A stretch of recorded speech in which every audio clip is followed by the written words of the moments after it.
Tuning in to our best practice series for medical providers working with refugee and immigrant youth and families. This is one video in a larger series hosted by the Trauma and Community Resilience Center at Boston Children's Hospital. Each short video will highlight experts in the field of medicine and psychology who work with refugee and immigrant youth and families. We are grateful to SAMHSA and the National Child Traumatic Stress Network for their support in making this series happen. In this video, we will be hearing from Dr. Lisa Fortuna. The Reverend Lisa Fortuna is an adult, child, and adolescent psychiatrist and an Episcopalian priest. She serves as professor and chair of psychiatry at the University of California, Riverside. Her career has focused on expanding access to quality mental health care for underserved populations, including immigrant and refugee communities. Dr. Fortuna earned her Master of Divinity from the Episcopal Divinity School, receiving the Reverend Canon Frederick B. Williams Prize and the Tek Young Lin Prize for pastoral care and ministry with communities of color. She was ordained in 2013. Her clinical and research work integrates spirituality and culture into evidence-based interventions for trauma, resilience, and healing. She has led and collaborated on National Institutes of Health and Foundation-funded studies, including on the topic of Latino and immigrant refugee mental health and innovative behavioral healthcare models. She has served as a member of the American Academy of Child and Adolescent Psychiatry Research Group on Youth at the Border and the Physicians for Human Rights Asylum Network. And now I'll pass it to you, Dr. Fortuna. Thank you so much. And what I'll focus on today is considering faith, religion, and spirituality in care. So it's a pleasure for me to discuss this topic with you. I'll start with why faith and spirituality matter. And when we think about faith and spirituality, there's some slight different things when we think about both of those topics. Faith can be religion, and other spiritual matters in terms of how people perceive and understand the world and things greater and bigger than themselves, and can include religious participation in sort of religious groups that are particularly and specifically organized around a faith tradition. And spirituality can be broader than that in terms of practices that are around, larger concepts of self and the world, and how we understand those things that are bigger than ourselves. And all of these things can be part of faith and spirituality. What we know about faith and spirituality and why it matters is that it's often a source of strength and coping, especially for immigrant and refugee populations. It can provide meaning. It can provide hope.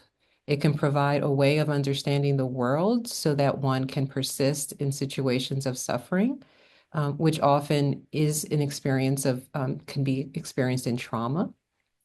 Faith helps manage trauma, loss, and transition because of that ability to make meaning and to find support and solace in difficult times. Faith and spirituality also can have a significant aspect that relates to cultural identity. Often faith groups and religious groups are not only spiritual in faith and matter, but also how one belongs to a particular group because of that faith tradition and understanding of the world. So there's a lot of integration between culture and faith in many instances. And spirituality and spiritual communities and faith communities offer connection and continuity. In the immigrant and refugee experience, faith communities may be a place of sustaining that identity and that culture and that way of belief that supports the community, even in a new place. And it can also inform healthcare decisions and outcomes. So in a very practical way, people may make decisions, patients and youth included, might make decisions about their healthcare options based on what their belief system is. There are things that might be supported within that faith or spiritual tradition, and there might be things that we are proposing to a patient that are not aligned. And so that's very important for us to understand in our decision making or collaborative decision making with youth and their families, especially when they're coming from a diversity of faith and cultural traditions. And it can also have an impact on outcomes in the sense that when there's actually evidence in this, in the research, that when we are able to align our treatment plan or recommendations for treatment and care that aligns with a family's belief systems, and we speak to that alignment and try to come to that alignment, it is much more helpful in individuals engaging in that treatment in a way that can help them and actually tied to improved outcomes. And it can be linked, and having a faith and spiritual tradition is also linked to lower depression, anxiety, and post-traumatic stress disorder symptoms in the context of even significant stressors. And so there's several things to consider when thinking about all of the things that I just mentioned. One is that, when we're thinking about immigrant and refugee populations, we're also thinking about how displacement or migration may intersect with faith and spirituality. And I would say that there's a few important things for providers to consider in this realm. One is that we need to keep in mind that there are diverse spiritual practices. Um, Often we see patients who we may not ask about those considerations, and we may not think about it in particular with children and youth. But there's a diversity of spiritual practices and understanding and belief systems, even if we categorize individuals of being part of a specific faith group, for example, Jewish or Christian. There can be a tremendous amount of diversity in that. And so we can ask about those belief systems and how it applies to a family. Religion is one aspect, but there are also often in a lot of communities, indigenous traditions and cultural traditions that have important religious salience and personal beliefs that we may need to consider in how individuals practice in terms of in their faith community as an aspect of healing and as a way of coping. With youth and children, there may also be traditions that are faith and religion based that have to do with transition to adulthood or moving from one stage of development to the other, that are rituals and are important in terms of youth development, and how that is working and supporting the youth may be very important to know. We also know that faith and spirituality can have an important aspect of supporting individuals, as I mentioned, in trauma and displacement. And there are even some traditions where spirituality, prayer, ritual are integrated into the understanding and process of migration in terms of supporting individuals and communities as they move from one place to the other. And that can be a great place of coping, and may be very important to understand how that's used in coping to be able to support those youth and their families in these times of transition and displacement. And that disruption of displacement can both deepen one's spiritual or faith-based engagement, or it may disrupt it as well. And so that's something important to see if there is a disruption in those supportive contexts for youth and families with their movement and migration. And it's very important to be able to show a sign of respect and integration of faith and spirituality and belief systems related to that in the care that we provide. And one way is to acknowledge and honor that there are spiritual beliefs that can be integrated into care to support health. So, what are the practical strategies for doing such things in clinical practice? Some of it can be asking about spiritual needs or faith-based needs in a very simple way. One very simple question that has been found in the literature that can open up that discussion is a simple question like, is faith, and also it could be spiritual practices, a source of strength for you? And if they say yes, asking the next question, how would you like us to consider your beliefs in your care? How do you see that that might be something that might be supportive in what we are trying to do together collaboratively in your care?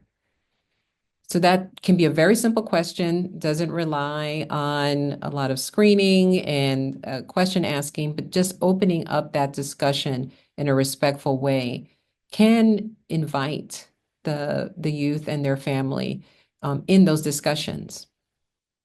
We can also partner with faith communities if it is an area of support for the family by engaging trusted leaders and groups in support. And this may take some conversation of seeing how they can be supportive.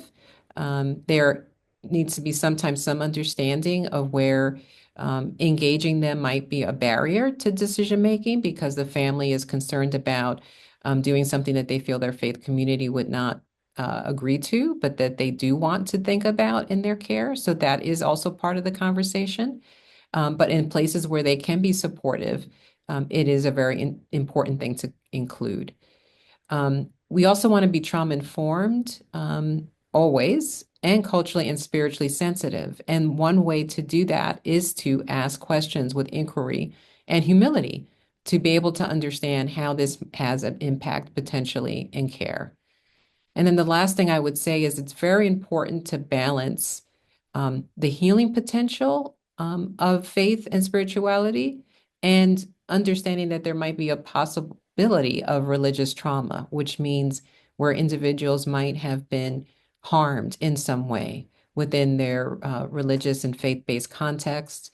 One of the areas that might be an example of that is in youth who might be questioning their sexual identity or other roles or placement in that community, or they have been harmed or abused within religion. And so those are important things to inquire about as well. If we see that there is some explanation from a youth, for example, that they're having some trouble in regards to religious tradition, because that is something definitely that should be in consideration in thinking about how to support them in treatment. And that conflict within religious trauma can actually be a vulnerability for depression and anxiety. So important to understand as well. These are just some simple, focused ways and considerations to integrate the idea of religion and spirituality into clinical practice. And most importantly, on this slide even, it's just asking some simple questions. I have some additional resources that outline this in even more detail that are open access.